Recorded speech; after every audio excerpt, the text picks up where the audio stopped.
বন্ধুরা, আশা করি আপনারা সবাই ভালোই আছেন। আজ শুক্রবার 16ই আগস্ট 2024। আমি সবাইকে শুভেচ্ছা জানাচ্ছি, আন্তরিক শুভেচ্ছা।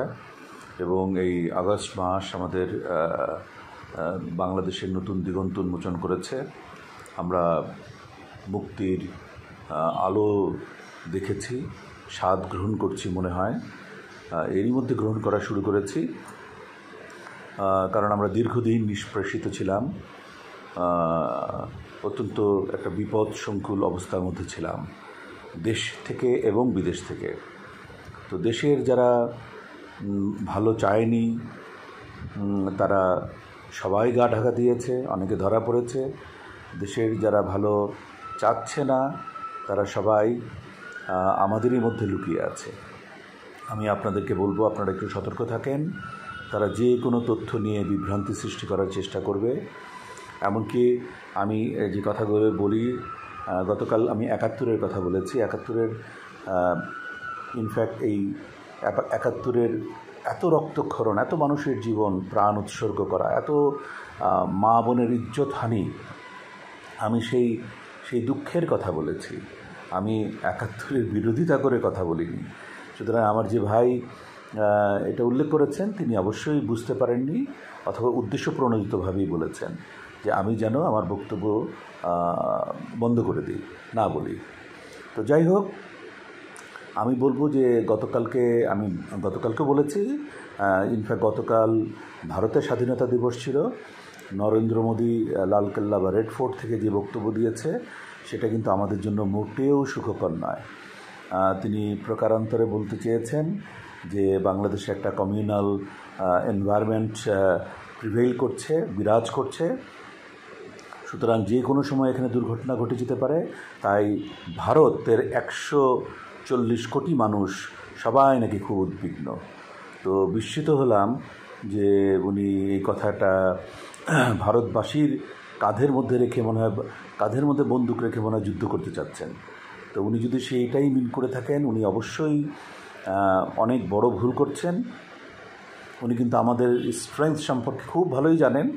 তারপরেও এই ধরনের কথা বলা অর্থ হচ্ছে উনি আমাদেরকে মোরালি ডাউনকাস্টেড করতে চান। কিন্তু আমরা কিন্তু মোরালি ডাউনকাস্টেড হবার জাতি না, মানুষ না। ভৌগোলিক অবস্থানটাও আমাদের সেরকম না। সুতরাং আমি বলতে চাই, এই ধরনের যদি কোনো ইচ্ছা, সামান্যতম কোনো ইচ্ছা পার্শ্ববর্তী কোনো দেশের থাকে, তারা যেন নিজেদেরকে নিবৃত করে। বন্ধু, তোমার উদ্বেগ কেন? সুতীক্ষ্ণ করো চিত্ত, বাংলার মাটি দুর্জয় ঘাটি, বুঝে নিক দুর্বৃত্ত। আজ এটাই মনে হলো, হয়তো শব্দ দু একটা এদিক ওদিক হয়ে গেছে, সেজন্য ক্ষমা করবেন। তো গভর্নমেন্ট ইন্টারিম গভর্নমেন্ট ভালোই চালাচ্ছে। রিফর্মগুলো আরেকটু ফাস্টার হলে ভালো হয়। সিভিল অ্যাডমিনিস্ট্রেশনে, পুলিশ অ্যাডমিনিস্ট্রেশনে, আর্মি অ্যাডমিনিস্ট্রেশনে ঘোপে ঘাপে অনেক এই দেশ বিরোধী লোকজন গা ঢাকা দিয়ে আছে। অনতি বিলম্বে তাদেরকে আইডেন্টিফাই করে তাদেরকে গোল্ডেন হ্যান্ডশেকের মাধ্যমে তাদেরকে ঘরে পাঠিয়ে দেন। এই দেশকে নতুন করে করতে হবে, ভালো মানুষ দিয়ে করতে হবে, সৎ মানুষ দিয়ে করতে হবে। যাদের বিরুদ্ধে কোনো অভিযোগ আছে তাদের বিরুদ্ধে যদি সবার বিরুদ্ধে আইনানুগ ব্যবস্থা গ্রহণ করা না যায়, জাস্ট কোনো কথা বলার প্রয়োজন নয়, তাদেরকে রিটায়ারমেন্টে পাঠিয়ে দিন। এটাই হবে তাদের জন্য অনেক বড় শাস্তি। তো যাই হোক, আমার মনে হয় আজ আবার 5 জন নতুন উপদেষ্টার শপথ গ্রহণ হবে। আমি খুব প্রত্যাশী যে তারা ভালো ব্যক্তি হবেন, সজ্জন হবেন, দক্ষতা এবং সততার সাথে এবং দ্রুততার সাথে ওনারা সমস্যার সমাধান করবেন। প্রয়োজন হলে আরও উপদেষ্টা নেওয়া যেতে পারে। এটা 4-5 দিন আগেই আমি বলেছিলাম যে প্রফেসর ইউনুস স্যারের ঘাড়ে কিন্তু অনেক বেশি দায়িত্ব পড়ে গেছে। তিনি যদি একটু শোল্ডার অফ করেন আরও 10-15 জনকে নিয়ে, তাহলে মনে হয় খুব তাড়াতাড়ি আমরা অনেক সমস্যার সমাধান করতে পারবো এবং দেশ যেভাবে চাচ্ছে সেভাবেই আমরা রিফর্মটা করতে পারবো।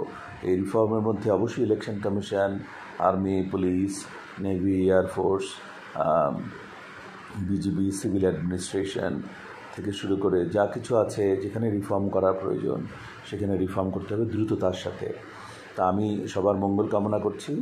দিনগুলো আমাদের সব শুভ হোক, ভালো হোক, মঙ্গলময় হোক।